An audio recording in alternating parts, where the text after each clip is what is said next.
medal. That is our achievement, and we want to get there. We talk about it nonstop when we're sailing, when we're at breakfast in the morning, when we're working out with Dante. Just can't get our minds away from getting the gold medal. Well, at least for me, I think it started when I started sailing with Harry, was the E-Scout Blue Chip. Well, I had to skip school for first day, and I think that was one of the first regattas I ever skipped school for. And I was pretty excited about that. And we were in 8th grade at the time, and we went out there the first day, and we ended up winning every race that day, which we were pretty happy about. And it was really windy the entire regatta, and I think that's the fastest I've ever gone in the E-Scout, I think, till today. And then the second day, we ended up winning all the races again, and it was also very windy. And the third day, we won all the races, so we ended up winning every race of the regatta and getting first. This is the Blue Chip Regatta here in Pewaukee, Wisconsin.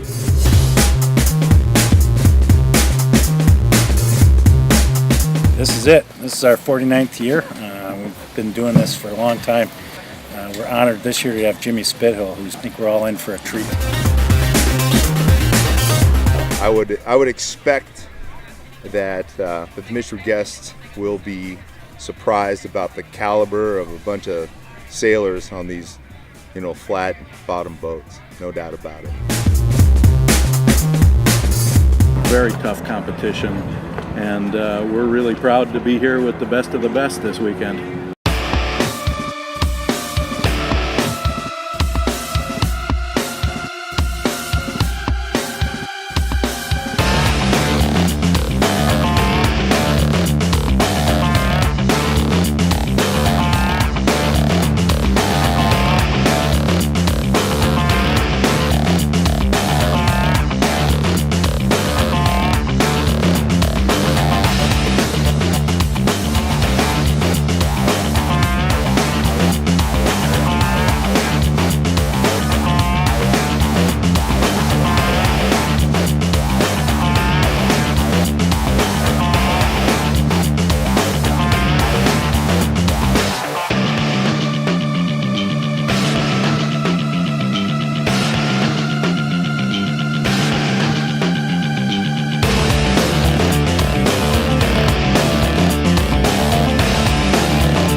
There seems to be it's like other classes I've seen where there's a gold fleet and a silver fleet, and in the gold fleet is the Melges, and then the rest of us in the silver fleet, they are putting on a display.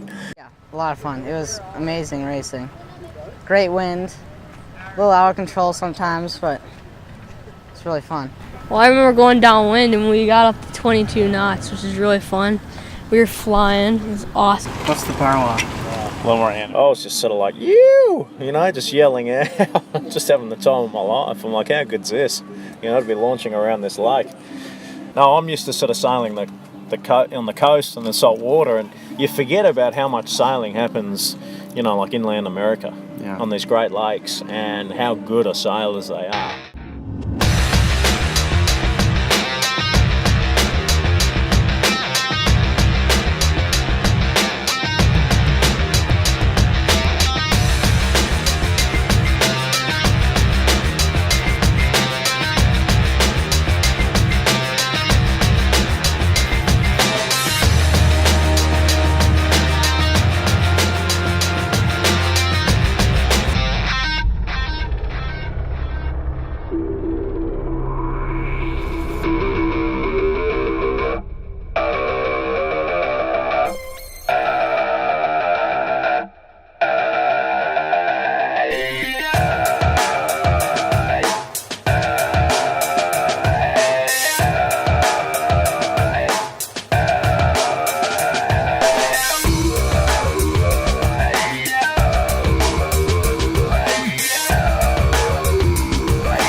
Looked like it was actually it was like a graveyard down there. There was about 5 boats that were tipped over.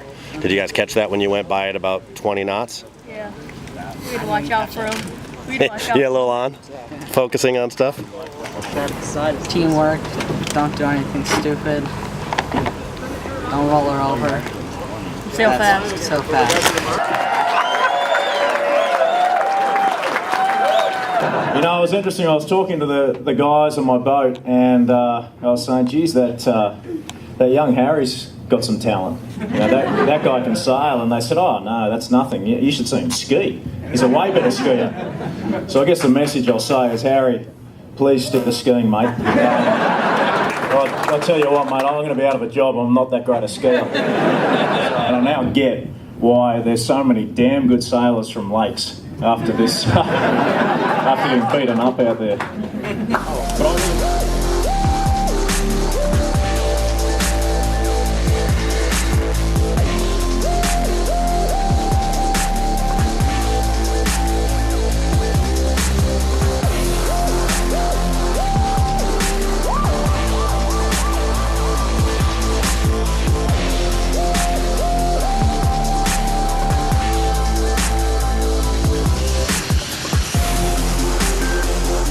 I'd actually like to give a shout out to my principal for letting me this Friday.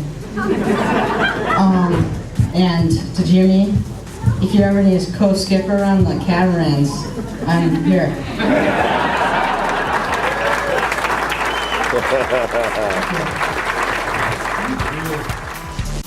We did pretty well in the regatta. We won the regatta with all race wins, and we were really happy about how we sailed. That kind of really pumped us up for the future. After the regatta, he asked if I wanted to sail the 29er with him. And so we started going out in Lake Geneva in the early spring the next year. I think our first regatta that we were trying to do is the Orange Bowl the next winter. So all summer we trained in the 29er. We also were sailing East Scows and X-boats and Opties or whatever we were sailing at the time. I saw what Peter Broling and Blair Tuke were doing in the 49ers. Really incredible, really inspired me. The pathway to the 49er was the 29er. So Finn and I both jumped, or we decided to jump in and try it. We practiced for about a year, and so we did our first regatta. Did well, and got invited to the Olympic development team by Leandro Spina, who was the head of the youth Olympic development. So yeah, ever since then we've just been training really hard, done a lot of regattas, did the World Championship in 2017, did pretty well there, and now we're in the 49er, competing to be the top US boat going into the 2020 Olympics. My life right now is pretty crazy and pretty full. Normal weekday in the summer, usually I wake up at 6:15 in the morning, and we both meet up at a personal trainer that we go to. His name's Dante, at 7 a.m. We do that until 8 a.m. We meet at the yacht club at 9:30 to train until noon. We eat lunch for about an hour. I usually try to get through some emails and stuff like that during that time. And, after that, we work at the yacht club coaching X-boat race class, which has been a lot of huge help for us.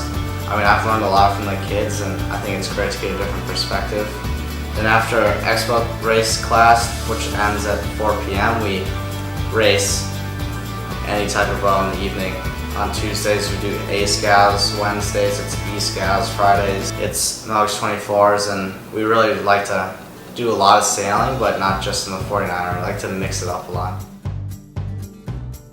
During the school year, it was basically just go to school all day and sail after school.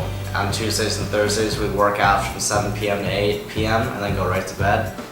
We were going to Miami a lot. Harry and I were probably Frontier's best customers because we were flying back every Sunday night. They're an 8:45 flight back to Milwaukee, and we'd get in pretty late and then go to school in the morning. And that was basically our routine in the winter and summer. A lot of people fly home pretty late at night, so it's kind of hard to get homework done and all sorts of stuff. Learned a lot about organization, because you have to. There's so much stuff going on during the day, just keep all your stuff organized. And I think we're pretty dialed in right now with our organization, but yeah.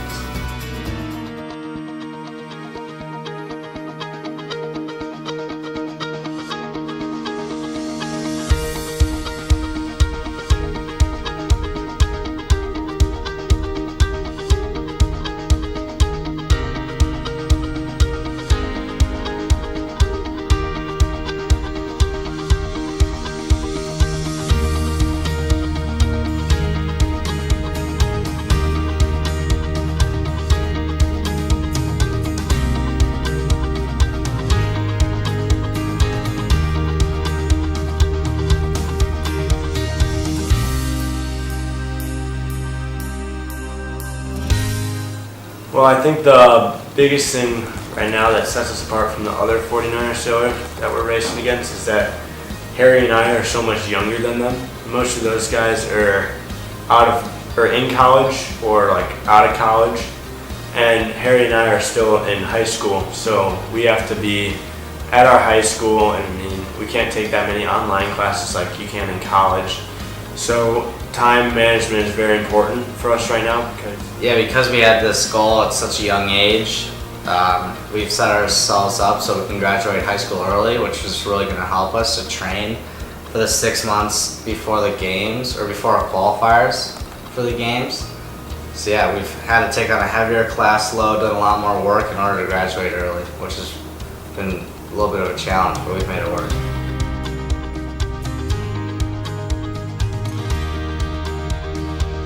My #1 goal is to win a gold medal in the Olympics, and my life completely revolves around this goal.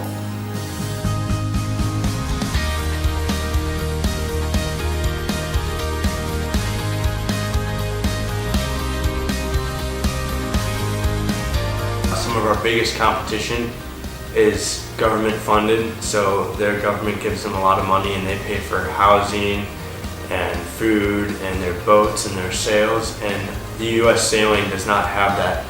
So it's very hard for people. People have to fundraise to get the money to pay for all these things. And Harry and I are very grateful for all your support so far. It's really helped us to get where we have gotten today.